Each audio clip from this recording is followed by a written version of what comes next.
গরিবের বন্ধু ভার্সেস গরিবের দুশ্মন। ইয়েস, হ্যাপি নিউ ইয়ার সবাইকে। এবং আজকে আমরা যে ভিডিওটা করব সেখানে কিন্তু অফকোর্স একটা শাউট ডিজার্ভ করে। সেটা কি? সেটা হচ্ছে এটা একটা নো ওয়ে হোমি ভিডিও।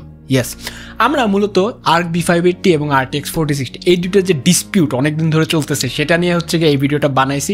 এবং অনেকে আমাকে মেসেজ দিয়ে পাগল করে ফেলছে, গ্রুপে বলতেছে ভাইয়া B580 নিয়ে কিছু বলেন, সবাই তো খালি গেমিং নিয়ে বলতেছে, বাট প্রোডাক্টিভিটিতে এটার কী অবস্থা, ওভারঅল জিপিউটা কেমন, এই দামে নেওয়াকে ওয়ার্থ ইট হবে নাকি 4060-র দিকে যাবো, কিছু একটা বলেন। আমি আজকে আপনাদের সমস্ত কোয়েশ্চেনের অ্যান্সার দেবো। এই ভিডিওটা কিন্তু তার জন্যই বানাইতেছি। আপনাদের সঙ্গে অনুরাগকে দেখছেন টেকলার মানুষ চলছে আজকে আমাদের B580 আর 4060-র একটা ধুমাধুম মারামারিতে।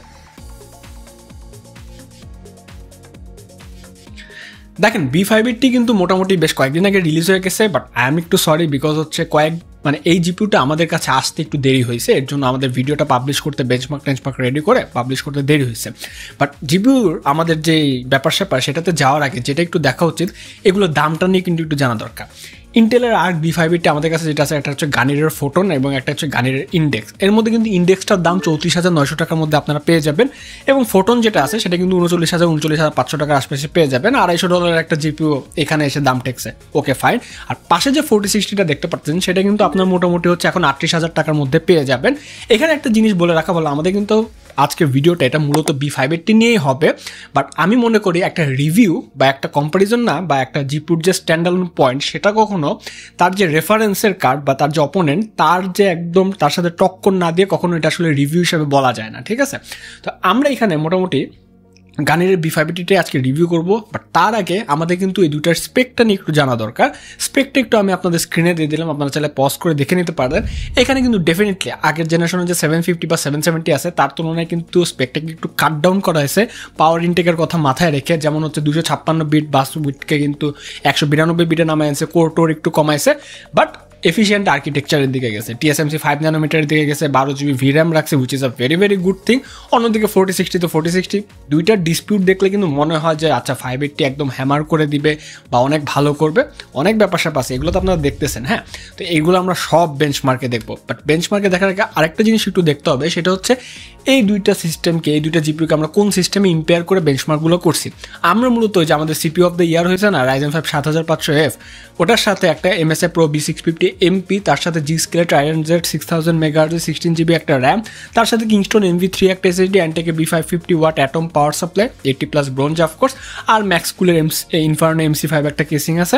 এই সবগুলো মিলে এইগুলোর মধ্যে হচ্ছে দুইটা জিপিউ লাগে আমরা ধুমাধুম টেস্ট করছি, এবং এইখানে আমরা দেখবো যে কী অবস্থা।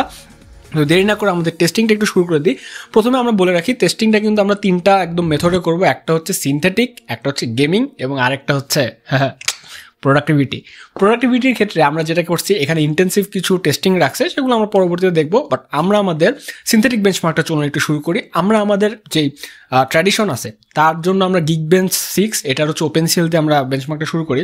তো OpenCL যখন আমরা দুটো সিস্টেমকে বেঞ্চমার্ক করলাম, দেখলাম যে B580টা কিন্তু এখানে 99,502 এবং 4060টা কিন্তু এখানে 1,05,591 মতো স্কোর পুশ করছে। অর্থাৎ প্রথম ইয়েতে কিন্তু NVIDIA একটু তুরুপের তাসটা মেরে দিতে পারছে, এবং এটা জানা কথা বিকজ OpenCL ফান্ডামেন্টাল যে স্পেসটা আছে এখানে কিন্তু 4060 বা NVIDIA কিন্তু always has been the boss, তো এটা একটু স্বাভাবিকই।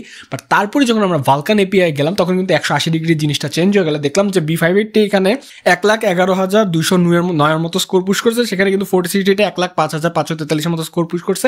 এখানে আবার B580 একটু হেডস আপ নিছে। তারপর যখন একটা 3D মার্কেট টাইম স্পাইস যে বেঞ্চমার্কটা আছে ওটা কিন্তু হচ্ছে একটা লো লেভেল API বেঞ্চমার্ক, বেশ ভালো টেসেলেশন হেভি একটা বেঞ্চমার্ক এবং খুব স্ট্যান্ডার্ড একটা বেঞ্চমার্ক। এবং লো লেভেল API পেলেই কিন্তু আমরা জানি যে লো লেভেল API আর হচ্ছে ইন্টেলের গ্রাফিক্স কার্ড, এটা কিন্তু মানে একটা লাভ স্টোরির মতো, ঠিক আছে? এখানে ইন্টেল অলওয়েজ কুপোকাত করে দেয়, এবং এখানেও তাই দেখলাম যে আমাদের B580টা কিন্তু 14,960-এর মতো স্কোর পুশ করছে, সেখানে কিন্তু আমাদের 4060-টা কিছুটা কম, অনেকটাই কম আসলে, 10,543-এর মতো স্কোর পুশ করছে। তারপর যখন আমরা নোভা বেঞ্চে 3D গ্রাফিক্স করে মুভ অন করলাম, সেখানে দেখলাম যে আমাদের B580টা যেখানে 702 স্কোর পুশ করছে, সেখানে কিন্তু 4060টা 767-এর মতো স্কোর পুশ করছে। তারপর যখন একটা OpenGL best benchmark MSI Combustor, এটাতে হচ্ছে দুইটা জিপিউকে একদম হাই প্রেসিডে বেঞ্চমার্ক করলাম, স্ট্রেস দিলাম, তখন দেখলাম যে B580টা যেখানে 90 FPS এর মতো প্রডিউস করতেছে, সেখানে কিন্তু 4060 বেশ অনেকটাই কম, 56 FPS এর মতো প্রডিউস করতেছে। সবার লাস্টে আমরা 3D মার্কেটের আরেকটা বেঞ্চমার্ক নাইট্রেট, এটাতে যখন দুইটা জিপিউকে বেঞ্চমার্ক করলাম, এখানে দেখলাম যে 580টা কিন্তু বেশ আগে 1,40,958 মতো স্কোর পুশ করছে, সেখানে কিন্তু 4060টা বেশ পিছায় 1,36,581 মতো স্কোর পুশ করছে। এখানে একটা ব্যাপার মনে রাখবেন যে সিনথেটিক বেঞ্চমার্ক জিনিসটা না কখনো হচ্ছে আপনার যে একদম রিয়েল লাইফ সিনারিও সেটাকে রিপ্রেজেন্ট করে না, রাদার সিনথেটিক বেঞ্চমার্ক এটা দেখায় যে সিনথেটিক বেঞ্চমার্ক আপনার একটা জিপিইউ যেটা ইউজ করতেছেন সেটা হার্ডওয়্যার প্রাওয়েস কতটুক বা হেডরুম কতটুক আছে বা কতটুক নিজেকে পুশ করতে পারে, এটা বোঝার জন্য সিনথেটিক বেঞ্চমার্কগুলো কার্যকরী। এবং অফকোর্স স্পেকশিট বললেও কিন্তু 580 আগে আছে এবং সিনথেটিক বেঞ্চমার্ক আমরা এই ব্যাপার স্যাপারগুলো দেখছি। বাট গেমিং বেঞ্চমার্কে কী হবে সেটা কিন্তু দেখার বিষয়। চলুন আমরা গেমিং বেঞ্চমার্কে মুভ অন করি, অনেক মজা হবে ট্রাস্ট মি। গেমিং বেঞ্চমার্কের ক্ষেত্রে একটা কথা বলে রাখি, আমরা কিন্তু প্রতিটা হচ্ছে জিপিইউকে অর্থাৎ দুইটা জিপিইউকে কিন্তু আমরা 1080p প্রিসেটে অফকোর্স বেঞ্চমার্ক করছি, 1440p বা 2Kটা করি না, এটা আপনারা রিকোয়েস্ট করলে আমি পরে একটা ভিডিওতে করতে পারি। বাট তার সাথে সাথে একটা জিনিস করছি, সমস্ত রকমের রেড ট্রেসিং অফ রাখছি এবং তার সাথে সাথে DLSS, XeSS বা FSR এই 3 রকমের আপস্কেলিং মেথড অফ রাখছি। এখানে একটু আমি বলে রাখি যে অনেক ইউটিউবাররাই কিন্তু হচ্ছে করে কি বা অনেক রিভিউয়ারে করে কি তারা হচ্ছে আপনার ইয়েটা অন রাখে, আপস্কেলিংটা অন রাখে। বাট এখানে আমি FPS-কে বেশি প্রিফার করি, কারণ এই যে আপস্কেলিং মেথডগুলো XeSS আর FSR তো সফটওয়্যার বেসড, হ্যাঁ, DLSS তো হার্ডওয়্যার বেসড, হ্যাঁ, এই জিনিসগুলো পেটেন্ট তো আমাদের রিভিউয়ারদের জানা নেই বা ইউটিউবারদের জানা নেই যে কীভাবে হচ্ছে, হ্যাঁ, কোন আপস্কেলিং মেথডটা কীভাবে কাজ করছে, এক্স্যাক্টলি কতটুকু বুস্ট করতেছে এটা জানা নেই। এটা একটা আনপ্যারালাল সিচুয়েশন হয়ে যায়। তো এইখানে আপস্কেলিং অন রেখে না ব্যাপারটাকে জাস্টিফাই করা যায় না, কারণ মেইন যে ইনকোড যে ফ্রেম এবং আর্কিটেকচার আছে সেটা তো জানা, যেমন DLSS তো হচ্ছে আপনার এনভিডিয়ার গ্রাফিক্স কার্ডে একদম ইয়েটা ইউজ করে, আপনার যে কোডগুলো আছে সেগুলো ইউজ করছে। XeSS আর FSR আবার ওখানে ওপেন, তো এগুলো জিনিসের জন্য আমরা অমিটি করে দিচ্ছি এবং প্রতিটা গেম কিন্তু আমরা যে আলট্রা বা ম্যাক্স প্রিসেট বা ভেরি হাই প্রিসেট প্রত্যেকটা রেসপেক্টিভ গেমের যেটা হাইয়েস্ট প্রিসেট সেটাতে আমরা বেঞ্চমার্ক করছি। তো গেমিং বেঞ্চমার্কটা একটু দেখি, আমরা প্রথমে কিন্তু অ্যালান ওয়েক 2 দিয়ে বেঞ্চমার্কটা শুরু করি। অ্যালান ওয়েক 2 বেঞ্চমার্ক করার সময় আমরা যেটা পাই, দেখলাম যে এটা যখন হাই প্রিসেটে বেঞ্চমার্ক করলাম সেখানে কিন্তু আমাদের 580 অ্যাভারেজে 50 FPS এবং 1% হতে 33 FPS এর মতো দিচ্ছে। বাট 4060 কিন্তু অ্যাভারেজে 48 FPS এবং 1% হতে 26 FPS এর মতো দিচ্ছে, অর্থাৎ প্রথম বাজিটা কিন্তু 580 ঘরেই গেছে। It's a very good thing. তারপর যখন আমাদের শ্বশুরবাড়ির গেমে সাইবারপাঙ্ক 2077 জানেনই তো, ঠিক আছে, যারা আপনাদের আমাদের ভিডিও দেখেন, আলট্রা প্রিসেটে বেঞ্চমার্ক করলাম, সেখানে দেখলাম যে 580টা সাইবারপাঙ্কে হচ্ছে অ্যাভারেজে 100 FPS এবং 1% হতে 72 FPS এর মতো আউটপুট দিচ্ছে। সেখানে কিন্তু 4060টা অ্যাভারেজে 79 FPS এবং 64 FPS এর মতো 1% হতে আউটপুট দিচ্ছে, অর্থাৎ এখানে কিন্তু বেশ ভালোই একটা গ্যাপ আছে। তারপর যখন আমরা স্টকার 2 নিয়ে একটা মজার ব্যাপার আছে, স্টকার 2 নিয়ে আমার নিজের সাথে একটা গ্রুপে এক ভাইয়ের হচ্ছে লেগে গেছিলো, একটু ডিসপিউট লেগে গেছিলো যে স্টকার 2 নাকি হচ্ছে আপনার 4060 8GB নাকি না, আপনার অনেক কিছু ব্যাপার স্যাপার, ঠিক আছে। কিন্তু আমার আর্গুমেন্ট ছিল যে স্টকার 2 একদম নতুন বের হয়েছিল, প্যাচ টেস্ট ছিল না, ঠিক আছে, তারপর অপটিমাইজেশনের ঘাটতি ছিল, ডেভেলপারদের আলসেমি, তারপরে হচ্ছে আনরিয়াল ইঞ্জিন 5কেও আমি কিছুটা দোষ দিয়েছিলাম, সব মিলেই কিন্তু ওটার অবস্থা ভালো ছিল না। 8GBর যে জিপিইউগুলো আছে ওগুলো তো ভালো মতো স্ট্যান্ড আউট করতে পারতো না, ঠিক আছে। বাট না, সে বলছে না 4060 এই সেই 7600 এগুলো তো জিপিইউ বাদের খাতায় চলে গেছে। তারপর আমরা যখন স্টকার 2 হচ্ছে একটা নতুন লেটেস্ট প্যাচে বেঞ্চমার্ক করলাম, সেখানে কিন্তু ঠিকই দেখলাম যে 580টা যেখানে অ্যাভারেজে এপিক প্রিসেটে 43 FPS এবং 1% হতে 33 FPS এর মতো দিচ্ছে, 4060 কিন্তু অ্যাভারেজে 49 FPS এবং 1% হতে 33 FPS এর মতো এপিক প্রিসেটে দিচ্ছে, অর্থাৎ 4060 এখানে কিছুটা বেটার পারফর্ম করছে, অর্থাৎ স্টকার 2 কিন্তু প্যাচ দিয়ে জিনিসপাতি ঠিক করে ফেলছে। তারপর যখন আমরা এনভিডিয়ার নতুন শ্বশুরবাড়ি হয়েছে একটা আবার Indiana Jones the great circle গেমটার কথা বলি, নতুন রিলিজ হয়েছে, এনভিডিয়া স্পন্সর্ড গেম। এই গেমে আপনি 580 বা এনভিডিয়ার বাইরের কোনো জিপিইউ নিয়ে FSR XeSS এগুলো আপস্কেলিং অনই করতে পারবেন না, শুধুমাত্র DLSS ব্যবহার করতে পারবেন এনভিডিয়ার জিপিইউ নিয়ে, এবং এনভিডিয়ার জিপিইউর জন্য এটার হচ্ছে অপটিমাইজেশন বেশি। বাট আমি এখনও বলবো তারা নিজেরা গেম বানায়, নিজেদের গ্রাফিক্স কার্ড ওটাকে ঠিকমতো রান করতে পারবে নাকি সেটার কথা চিন্তা করে না। 4060-র জন্য যে ইন্ডিয়ানা জোনস গেমটা আছে এটা কিন্তু বেশ হ্যাপা পোহানোর মতো একটা গেম হয়ে যায়। তো সেখানে আমরা যখন বেঞ্চমার্ক করলাম দেখলাম যে আলট্রা প্রিসেটে যেখানে অ্যাভারেজে 580 41 FPS এবং 1% হতে 38 FPS এর মতো দিচ্ছে, সেখানে কিন্তু 4060টা অ্যাভারেজে 44 FPS দিল, 1% হতে 25 FPS দিচ্ছে। এখানে কিন্তু কম ভিরাম হওয়ার কারণে নেক্সট জেনারেশনের যে গেমগুলো আছে 1% লোতে অ্যাভারেজে ঠিক থাকলেও 1% লোতে কিন্তু FPS-টা কম থাকে, অর্থাৎ কনসিস্টেন্সি কিন্তু কম থাকে। এবং দেখছিলাম যে আচ্ছা ভিরামটা কিন্তু 8GB একটু মাঝে মাঝে এক্সিড করতেছিল, কোনো হেভি ফ্রেম ড্রপ পাই নাই, বাট ওই যে 1% লোতে কিন্তু একটু ঘাটতি আছে, ঠিক আছে। তারপর যখন আমরা ওয়ারহ্যামার স্পেস মেরিন 2 এই গেমটা যখন হচ্ছে বেঞ্চমার্ক করলাম একদম আলট্রা প্রিসেটে, তখন দেখলাম যে অ্যাভারেজে আমাদের 580টা 77 FPS এবং 1% হতে 57 FPS এর মতো আউটপুট দিচ্ছে। সেখানে কিন্তু 4060টা অ্যাভারেজে 69 FPS এবং 1% হতে 53 FPS এর মতো আউটপুট দিচ্ছে। এখানে কিন্তু এনভিডিয়া কিছুটা কম দিছে, নো ডাউট। তারপর যখন আমাদের বানরের গেম ব্ল্যাক মিথ উকং, আমাদের আনরিয়াল ইঞ্জিন 5-এর গেম, এটাতে যখন বেঞ্চমার্ক করলাম তখন দেখলাম যে আমাদের 580টা অ্যাভারেজে 40 FPS এবং 1% হতে 31 FPS এর মতো আউটপুট দিচ্ছে। সেখানে কিন্তু 4060 অ্যাভারেজে 48 FPS এবং 1% মতো 42 FPS মতো আউটপুট দিচ্ছে। তারপর যখন আমরা একটা PS sport game Horizon forbidden West এই গেমটা বেঞ্চমার্ক করলাম ভেরি হাই প্রিসিডে, সেখানে কিন্তু দেখলাম যে ARC V580 ইজিলি অ্যাভারেজে 76 FPS এবং 1% মতো 54 FPS মতো আউটপুট দিচ্ছে এবং game play was very smooth, graphics অনেক নাইস ছিল, অনেক ভালো লাগছে খেলে। সেখানে কিন্তু আমাদের NVIDIA 4060 অ্যাভারেজে 62 FPS এবং 1%। তো ওই যে আবারও এমনি তো PS স্পোর্ট গেমগুলো হচ্ছে আনঅপটিমাইজেশনে আঁকড়া হয়, 1% হচ্ছে এটা 31 FPS দিচ্ছিল এবার কম ভিরামের কারণে, বিকজ হচ্ছে এখানে কিন্তু ওই যে কনসিস্টেন্ট যে গেম প্লের ব্যাপারটা এটা কিন্তু একটু কম ভিরাম হওয়ার কারণে কিন্তু NVIDIA এবং পুরান জিপিউ এর কারণে কিন্তু ব্যাপার স্যাপার হয়েছে। এখানে একটু চা ব্রেক নিয়ে নিই এবং হচ্ছে ইন্টেল জিপিউটার দিকে একটু তাকায় থাকি বিকজ আই লাইক ইট।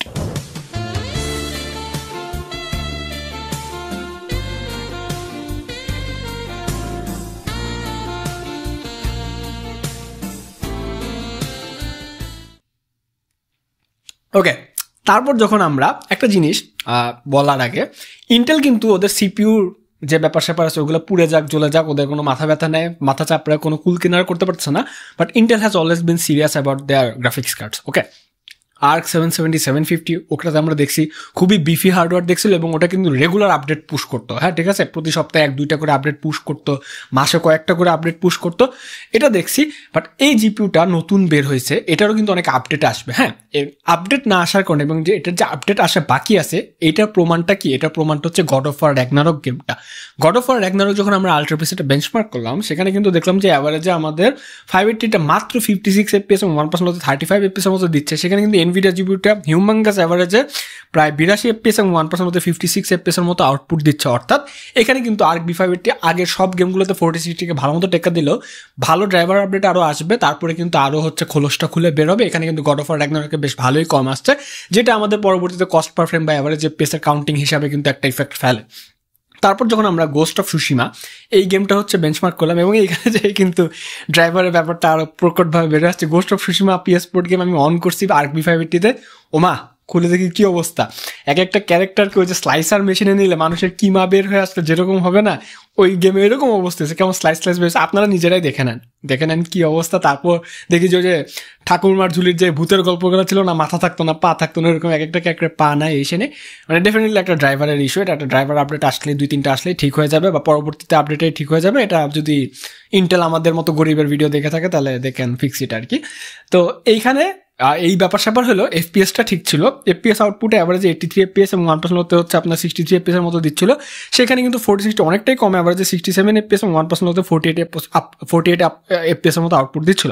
তারপর আমাদের আরেকটা game the last of us part 1, এই গেমটা যখন আমরা অ্যাভারেজে দেখলাম যে V580তে 57 FPS এর মতো আউটপুট দিচ্ছে এবং 1% হতে 38 FPS এর মতো আউটপুট দিচ্ছে, সেখানে কিন্তু আমাদের 4060 অ্যাভারেজে 54 FPS এবং 1% হতে 38 FPS এর মতো আউটপুট দিচ্ছিল। খুবই হাড্ডাহাড্ডি কাছাকাছি ছিল আল্ট্রা প্রিসেটে। সবার লাস্টে আমরা আমাদের জাদুর কাঠিওয়ালা গেম হগওয়ার্টস লিগাসি এই গেমটা খেললাম। হগওয়ার্টস লিগাসি খেলার সময় দেখলাম যে V580টা কিন্তু খুবই রেসপেক্টেবল, অ্যাভারেজে 86 FPS এবং 1% হতে 72 FPS এর মতো আউটপুট দিচ্ছে। সেখানে কিন্তু 4060টা অ্যাভারেজে 78 FPS এবং 1% হতে 61 FPS এর মতো আউটপুট দিচ্ছে। এই মোটামুটি আমাদের 11টে গেমে আমরা বেঞ্চমার্ক শেষ করলাম। এবং আরেকটা জিনিস বলে রাখি, হার্ডওয়্যার আনবক্স কিন্তু V580 রিভিউ করছিল এবং ওরা এখানে একটু আনঅর্থোডক্স যে গেমগুলো ছিল ওয়ার থান্ডার বা এইসব গেম একটু ওরা বেঞ্চমার্ক করে দেখাইছিল। এইখানে আমি যে গেমগুলো পিক করছি এগুলো কিন্তু আমাদের খুব ক্লোজ টু হার্ড গেম এবং মানুষ পিসি কিনলে এইসব গেম খেলতে বসে ট্রিপল-এ গেম একদম। আরেকটি ইচ্ছা আছে, আমি পরবর্তীতে হচ্ছে স্পোর্টস গেমগুলো নিয়ে একটা বানাইতে পারবো চাইলে, যদি আপনারা কমেন্ট করেন। বাট এই ক্লোজ টু হার্ড যে গেমগুলো আছে এগুলো নিয়ে আমি বেঞ্চমার্ক করছি ট্রিপল-এ গেমগুলো নিয়ে। এবং এইখানে কিন্তু আমাদের কস্ট পার ফ্রেমটা জানা জরুরি। কস্ট পার ফ্রেম কি ভাই, যারা আমাদের ভিডিও প্রথম দেখতেছেন তাদের একটু বলে রাখি, কস্ট পার ফ্রেম হচ্ছে সেই মেট্রিক্স যেটা দিয়ে হচ্ছে একটা গ্রাফিক্স কার্ড যে আপনি কিনছেন সে যে এক একটা গেমে এক একটা ফ্রেম প্রডিউস করতেছে, এক একটা ফ্রেম প্রডিউস করতে তার কত টাকা খরচ হচ্ছে, এটাই হচ্ছে কস্ট পার ফ্রেমের মেজারমেন্ট। এবং এটাই কিন্তু হচ্ছে আপনার ঠিক করে দেয় কোন জিপিউটা আসলে বেশি কিনা ওয়ার্থের বেশি ইয়ে। তো কস্ট পার ফ্রেম মেজারমেন্টে যাওয়ার আগে আমি একটু আমার দুটা গ্রাফিক্স কার্ডের দাম আবার স্মরণ করে দিই। V580 ইন্ডেক্স 34,900 টাকা আপনারা পাবেন, 35,000 টাকা আমি রাউন্ড ফিগার ধরলাম। গানিরের যে ফোটনটা আছে এটা 39,500 টাকা এরকম পাবেন এবং 4060টা হচ্ছে 38 পাবেন। এইখানে আমি V580 দামটা 35,000 টাকায় কনসিডার করবো, কারণ আমি এখানে সব থেকে বাজার যে সবচেয়ে লোয়েস্ট দামের গ্রাফিক্স কার্ড সেটাকে আমি কস্ট পার ফ্রেমের মেজারমেন্ট হিসাবে ধরবো। এবং V580 নিয়ে নতুন বেড়েছে বেশি লাফালাফি, তো এর জন্য দামটাও কিন্তু ইম্পোর্টাররা তুলে রাখছে। ইটস অল অ্যাবাউট হাইপ, ঠিক আছে। তো পরবর্তীতে নামবে 35,000 কনসিডার করলাম।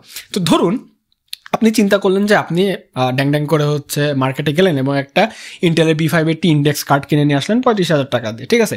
সেই ক্ষেত্রে এই গ্রাফিক্স কার্ডটা আপনি যদি 1080p আলট্রা প্রিসেটে বেঞ্চমার্ক করেন, সেই ক্ষেত্রে এই গ্রাফিক্স কার্ডটা আপনাকে অ্যাভারেজে 65 FPS মতো আউটপুট দেবে, বদলে আপনার প্রতি ফ্রেমের পিছিয়ে খরচ হবে 538.46 টাকার মতো, ঠিক আছে। মনে রাখেন এই জিনিসটা, ব্যাপারটা মনে রাখেন। বাট এবার আপনি চিন্তা করলেন যে না, আমি একটু সবুজের দলে যাই, আমি একটু NVIDIA 4060 কার্ডটা নিয়ে আসেন। 4060 কার্ডটা যদি আপনি কিনে নিয়ে আসেন, তাহলে 4060টা আপনাকে অ্যাভারেজে 61 FPS এর মতো আউটপুট দিবে, বাট তার বদলে আপনার প্রতি ফ্রেমের পিছিয়ে খরচ করতে হবে 622.95 টাকার মতো এর মতো। তাহলে হিসাবটা কি দাঁড়াইলো, ঠিক আছে। আমরা একটু মনের যে অঙ্কের খাতা আছে সেটা বের করে একটু মনে মনে অঙ্ক কষি। হিসাবটা এই দাঁড়াইলো যে 580 গ্রাফিক্স কার্ডটা আপনাকে 4 FPS বেশি প্রোভাইড করবে, ঠিক আছে। বাট বদলে তার জন্য আপনার থেকে প্রায় 84.5 টাকার মতো কম রাখবে। 4 FPS বেশি প্রডিউস করতেছে, 84.5 টাকার মতো কম রাখতেছে। এটাকে যদি আমি এখন একটু পার্সেন্টেজের হিসাবে নেই, তাহলে কি দাঁড়ায়? পার্সেন্টেজ হিসাবে নিয়ে এই দাঁড়ায় যে ARC B580 গ্রাফিক্স কার্ডটা আপনাকে 4060 থেকে 6.5% বেশি পারফরমেন্স প্রোভাইড করবে, বাট বদলে কিন্তু আপনার কাছ থেকে প্রায় 15.7% কম টাকা নেবে, ঠিক আছে। তাহলে ডেফিনেটলি এখানে আপনি দিচ্ছেনও কম, পাচ্ছেনও বেশি। ডেলিভারিটলি আজকে বলতেই হবে যে আমাদের 580টাই কিন্তু একটা উইনিং মার্জিন আগায় গেছে। এবং এখানেও কথা আছে, গড অফ ওয়ার গেমটার কথা মনে আছে না, ঠিক আছে। FPS অনেক কম আসছিল, আর 2-3টা হার্ডওয়্যারের মানে আর 2-3টা যদি ড্রাইভার আপডেট আছে, তাহলেই কিন্তু আপনার ARC 580 দেখা গেলো, ওগুলো ফিক্স হয়ে গেলো, FPS আরও বেড়ে গেল, তখন কিন্তু ওয়ার্থ আরও বেশি হয়ে গেল, ঠিক আছে। হ্যাঁ, তো ডেফিনেটলি এখানে বলতে হবে ARC B580 has done a great job, but 4060 তো লাইফ স্প্যানের শেষ দিকে পৌঁছায় গেছে, তো এখানে আসলে নতুন কিছু বলার নাই। বাট তারপরে এখন আরেকটা জিনিস আমাদের দেখতে হবে, সেটা হচ্ছে গেমিং তো দেখলাম, প্রোডাক্টিভিটিতে কি অবস্থা। প্রোডাক্টিভিটির ক্ষেত্রেও কিন্তু আমি একটা এবার ইন্টেন্স মেজারমেন্ট রাখছি, বিকজ এই জিনিসটা কোনো রিভিউয়াররা কিন্তু ঠিকমতো ওইভাবে ডিসক্রাইব করে না। তো আমি প্রোডাক্টিভিটিতে কয়েকটা স্টেপ রাখছি, তো চলুন দেখা যাক যে কি অবস্থা, আমরা কি করছি। প্রোডাক্টিভিটির ক্ষেত্রে আমরা প্রথমে হচ্ছে পুজেটের প্রিমিয়ার সিস্টেমে 2টা জিপিইউকে হচ্ছে বেঞ্চমার্ক করতে বসাই দিই। পুজেট প্রিমিয়ারটা হচ্ছে একটা এমন সেগমেন্ট যেখানে কিন্তু অনেকগুলো হচ্ছে ইনবিল্ড ক্লিপ নিয়ে একটা বেঞ্চমার্কের রেজাল্ট দিয়ে দেয়, সেই অনুযায়ী সিস্টেমটাকে স্কোর দেয়। তো আমরা যখন পুজেটের বেঞ্চমার্কটা কমপ্লিট করলাম প্রিমিয়ার প্রোতে, তখন দেখলাম যে B580টা যেখানে ওভারঅলে 6444 মতো স্কোর পুশ করছে এবং জিপি ইফেক্টের ক্ষেত্রে সেটা 58 ছিল, সেখানে ক্ষেত্রে কিন্তু 4060টা ওভারঅলে 7424 মতো স্কোর পুশ করছে এবং জিপি ইফেক্টের ক্ষেত্রে 42 ছিল। এখানে একটু আমার বলতে হবে যে আমি যখন এই বেঞ্চমার্কটা চালু থাকে তখন দেখলাম যে NVIDIA গ্রাফিক্স কার্ডটা মানে ডেলিভারেটলি একটু যে 7500 প্রসেসরটা আছে, প্রসেসরটাকে একটু বেটার ইউটিলাইজ করতে পারতেছে, প্রসেসরটাকে একটু বেশি খাটাইতে পারতেছে, এর জন্য কিন্তু ওভারঅলে হচ্ছে স্কোরটা বেশি এসে গেছে। হ্যাঁ, এবং NVIDIA তো আর্কিটেকচার অনেক পুরানো, অনেকদিন ধরে মার্কেটের প্লেয়ার, দে নো যে হচ্ছে অপটিমাইজেশনের বস, তারা জানে যে কোনটাকে কতটুকু ধরে কাজ করাতে হবে, এর জন্য কিন্তু ওভারঅল হচ্ছে সিস্টেমের স্কোরটা বেশি আসছে। বাট জিপি ইফেক্টের ক্ষেত্রে কিন্তু আবার ভালো হার্ডওয়্যার এবং বেশি ভিরামের কারণে কিন্তু জিপি ইফেক্টের ক্ষেত্রে কিন্তু আবার ইন্টেলের স্কোরটা একটু বেশি আসছে, এটা কিন্তু আপনারা খেয়াল রাখেন। তারপর যখন আবার সেম পুজের দ্য ভিঞ্চি রিজলভ ব্যবহার করলাম, আবার ভিঞ্চি রিজলভে আমরা একদম 19.0.1 একদম স্টুডিও ভার্সনটা হচ্ছে ডাউনলোড করে এটা বেঞ্চমার্কটা করছিলাম।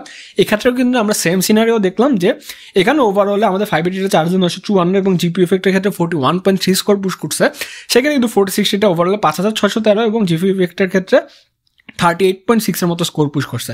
এখানেও আবার সেম সিনারিও যে NVIDIA জিপিইউটা সিপিইউকে দিয়ে একটু বেশি ভালো খাটাইতে পারে, একটু হ্যান্ডশেকিংটা ভালো, এর জন্য ওভারঅলে স্কোরটোর বেশি আসছে।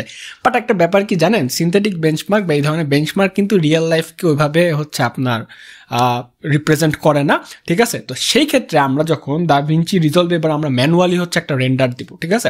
আমরা কি করলাম, প্রায় 10 মিনিটের একটা ভিডিও, এই ভিডিওতে অনেক ফিউশনের কাজ আছে, অনেকগুলো লেয়ারের কাজ আছে, ভালো মতো কালার গ্রেডিং করা হয়েছে, অনেকগুলো হচ্ছে আপনার ইফেক্ট ট্রানজিশন আছে। এইটাকে আমরা AV1 এনকোডিংয়ে রেখে, বাই দ্য ওয়ে 2টা জিপিইউতে কিন্তু AV1 এনকোডিং আপনারা পেয়ে যাবেন দা ভিঞ্চি রিজলভে। AV1 এনকোডিংয়ে রেখে 100 MBPS bit rate constant bit রেটে সেট করে একদম হচ্ছে আমরা যখন রেন্ডার দেই, তখন দেখলাম যে আমাদের 580 বাবাজি যেখানে রেন্ডারটা 5 মিনিট 52 সেকেন্ডে কমপ্লিট করে ফেলে, সেখানে কিন্তু আমাদের 4060টা 6 মিনিট 55 সেকেন্ডের মতো টাইম নেয়, অর্থাৎ 1 মিনিটের মতো বেশি টাইম নিছে। ডেফিনেটলি এখানে কিন্তু 580 একটা আউটস্ট্যান্ডিং জব করছে, তা বলতে হবে। তারপর যখন আমরা প্রিমিয়ার প্রোতে একটু মুভ অন করি, প্রিমিয়ার প্রোতে এবার আমরা করলাম কি 16 মিনিটের একদম একটা মনে করেন মানে একদম কালার গ্রেড ছাড়া কয়েকটা ক্লিপ আমরা অ্যাসেম্বল করলাম, অ্যাসেম্বল করে এটাকে একটু প্লেব্যাক করে দেখলাম যে 2টা জিপিউতে 4K তো কোনো প্লেব্যাক এবং কোনো ফ্রেম ড্রপ হয় না, ফ্রেম ড্রপ ছাড়াই ভালো মতো প্লেব্যাক হচ্ছে, এখানে কোনো প্যারা নেই। বাট যখন রেন্ডার দিলাম, রেন্ডারটা আমরা কিন্তু ওই যে সেম 60 MBPS এবার রেখে কনস্ট্যান্ট বিট রেটে রেখে এবার H.265 আমরা রেন্ডার দিছি এবং হচ্ছে ম্যাক্সিমাম ডেপথে রেন্ডারটা করলাম। কমপ্লিট করার পর দেখলাম যে যেখানে আমাদের 580টা 5 মিনিট 34 সেকেন্ড টাইম নিছে, সেখানে কিন্তু NVIDIA 4060 5 মিনিট 25 সেকেন্ডের মতো টাইম নিছে, অর্থাৎ খুবই ক্লোজ। বাট NVIDIA একটু সামান্য আগে আছে এবং এটা হওয়ার কথা, কারণ কি NVIDIAর সাথে প্রিমিয়ার প্রোর হ্যান্ডশেকিংটা খুব ভালো। NVENC মানে প্রিমিয়ার প্রো মানে NVENC ছাড়া কিছু বুঝে না, অনেক পুরানো আর্কিটেকচার এবং অনেক হচ্ছে আপনার অনেক দিন ধরে অপটিমাইজেশনের খেলা টেলা চলতেছে, সেই হিসাবে ভালো করছে। বাট আর্কের ক্ষেত্রে সবচেয়ে যেটা ভালো হয়েছে, আর্ক 750 এবং 770 আগের যে জিপিগুলা ওইগুলাতে প্রিমিয়ার প্রোতে আপনার হার্ডওয়্যার এনকোডিং অন করতে খুবই প্যারা খাইতে হতো, কমিউনিটিতে মানুষ পোস্ট দিয়ে ভরায় ফেলতো, ভাই দুনিয়ার সময় লাগতেছে, কোনোভাবে হচ্ছে না। বাট এই জিনিসটা খুব সুন্দর করে এবার ইন্টেল পলিশ করে ছাড়ছে। প্রিমিয়ার প্রো 25 ভার্সন আমরা ইউজ করছিলাম, খুব ইজিলি আমরা হার্ডওয়্যার এনকোডিং, ইন্টেলের যে হার্ডওয়্যার এনকোডিং আছে এটাকে ইউজ করতে পারতেছিলাম, কোনো প্যারাই হয়নি, খুব ভালো একটা কাজ করে দিয়েছে এবং অনেক ভিডিও এডিটরদের মাথা ব্যথা কিন্তু কমায় দিছে।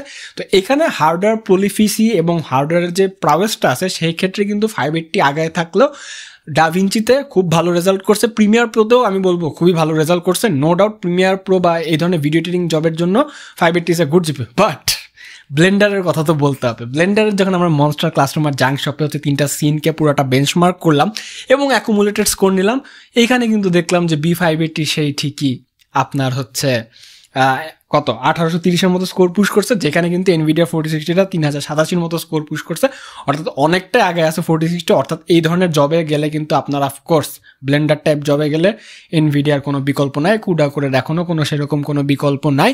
এবং আরেকটা জিনিস দেখলাম যে হচ্ছে আপনার 3D যে এই ব্যাপার স্যাপারগুলো আছে সেগুলো একটা বলতেছি, একটু পরে কথা বলতেছি সেগুলো নিয়ে। বাট এখন সিনথেটিক গেমিং প্রোডাক্টিভিটি সবগুলোতে আর্কের জয়কার। আর্কে কি তাহলে কোনো খারাপ দিক নেই বা হতাশার কোনো খবর নাই? ইয়েস আছে, সেগুলো নিয়ে চলুন একটু কথাবার্তা বলি।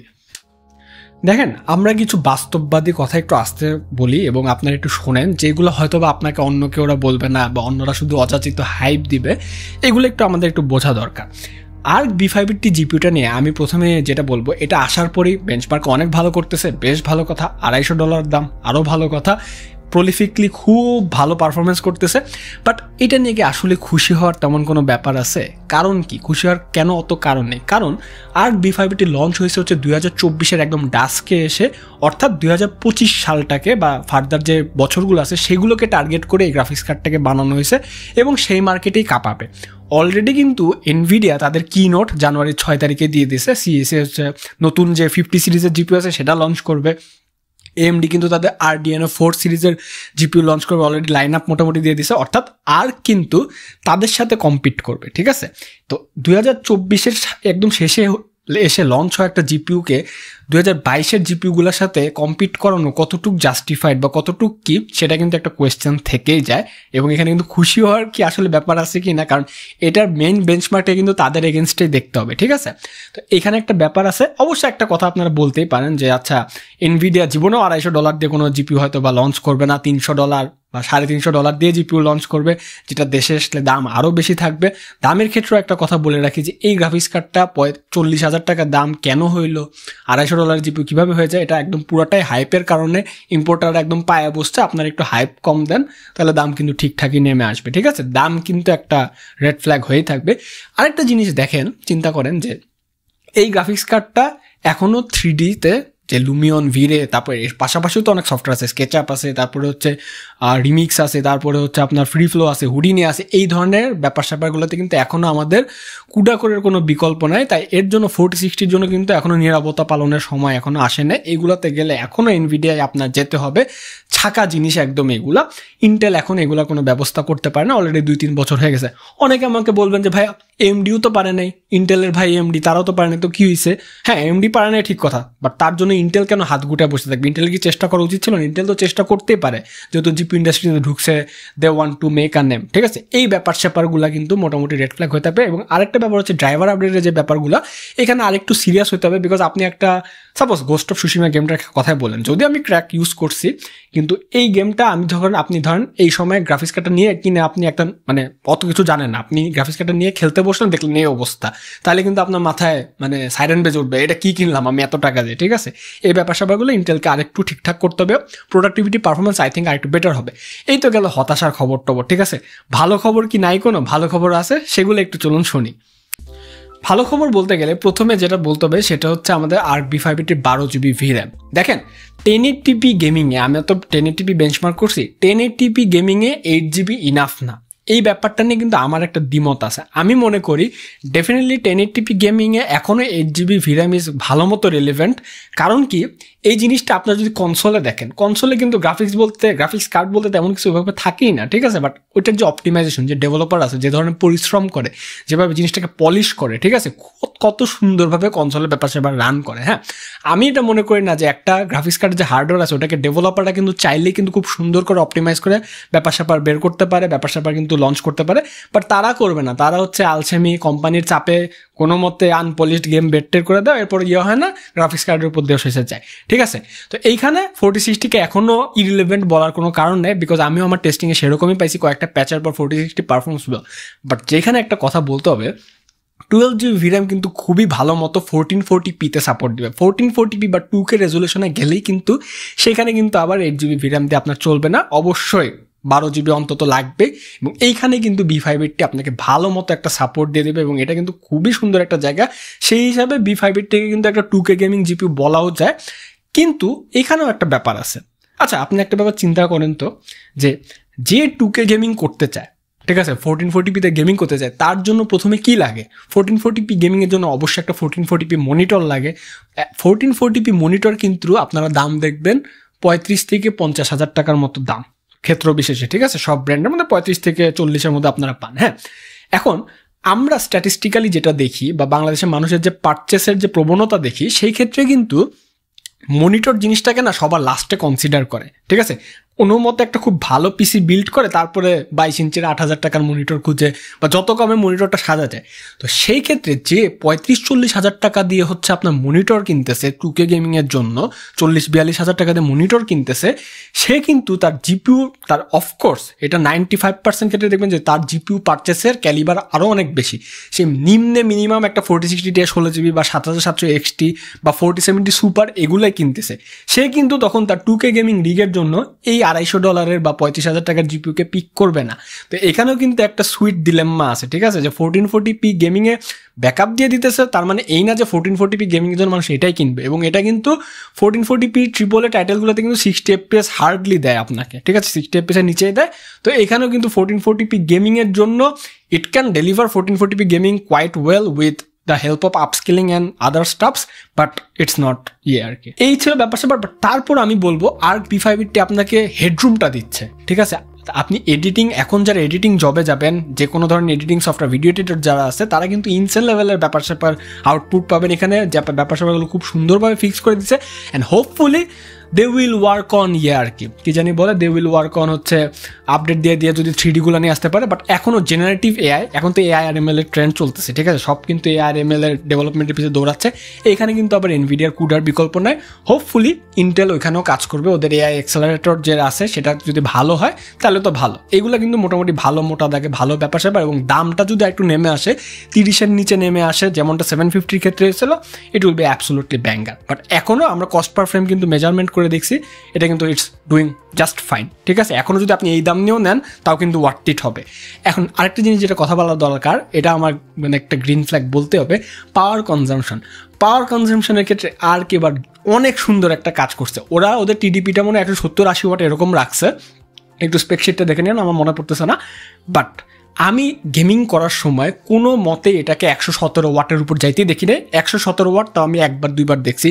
মোস্ট অফ দ্য টাইম এটা 100 ওয়াটের মধ্যে ক্যাপ ছিল, 99 ওয়াট, 98 ওয়াট, 102 ওয়াট, 103 ওয়াট এর মধ্যেই কিন্তু খুব ভালো মতো দিচ্ছিল, যেখানে কিন্তু আমাদের এনভিডিয়াটা 116 ওয়াট। অর্থাৎ এইখানে ওরা 4060 থেকেও একটা এক্সিলেন্ট জব করছে পাওয়ার মেনটেনিংয়ের ক্ষেত্রে। এবং এটার জন্য অ্যাবসোলুটলি আর্ককে একটা সাধুবাদ দিতে হয়, বিকজ ARC 750 আগের জেনারেশনের জিপিইউ যখন আমি প্রথম বেঞ্চমার্ক করতে গেছিলাম তখন দেখছিলাম 220 ওয়াট টানে, 210 ওয়াট টানে, 200 ওয়াট টানে, এগুলা কি ভাই? ঠিক আছে, 200 ওয়াট ফ্ল্যাগশিপ জিপিগুলো এখন হয়তো অত টানে না, ঠিক আছে, ফ্ল্যাগশিপ কিলার গ্রেডের যে জিপিগুলো আছে, ঠিক আছে, সচরাচর টানতে দেখা যায় না, ওইখানে আর কেরি অবস্থা ছিল, বাট এখানে ওরা মাত্র 100 ওয়াটের আশপাশে এরা জিনিসটা কাভার করছে। Absolutely good job, it will go down as a green flag of course. তো ভিডিওটা মোটামুটি এখানেই শেষ করতে হচ্ছে। আমি অনেক কম্প্রিহেন্সিভ ভিডিও বানানোর ট্রাই করছি, এরপরও আমার একটা ভিডিও বানানোর ইচ্ছা আছে এইটার সাথে, এটার যে আগের বড় ভাই আর্ক 770, সেটার কি মারামারি দেখতে চান না? কমেন্ট করে জানাতে পারেন। রেড ট্রেসিংয়ে কেমন পারফরমেন্স করতেছে জানতে চান না? কমেন্ট করে জানাতে পারেন। অন্যান্য 2K গেমিংয়ে কেমন করছে কমেন্ট করে জানাতে পারেন। এগুলো নিয়ে অনেক কথাবার্তা হবে। তো ভিডিওটা এখানে শেষ করছি। ভিডিও ভালো লাগে লাইক দিবেন এবং subscribe to the channel must. আমাদের একটা গ্রুপ আছে টেকনিক বাংলাদেশ, সেখানে জয়েন হয়ে যেতে পারেন। সেখানে আমরা নানা রকমের এরকম ইনথুসিয়াস্টিক আড্ডা দিই। নতুন নতুন অনেক ভিডিও আসতেছে, অনেক সারপ্রাইজ আসবে। তাদের good bye, and definitely I'll catch you on the next one.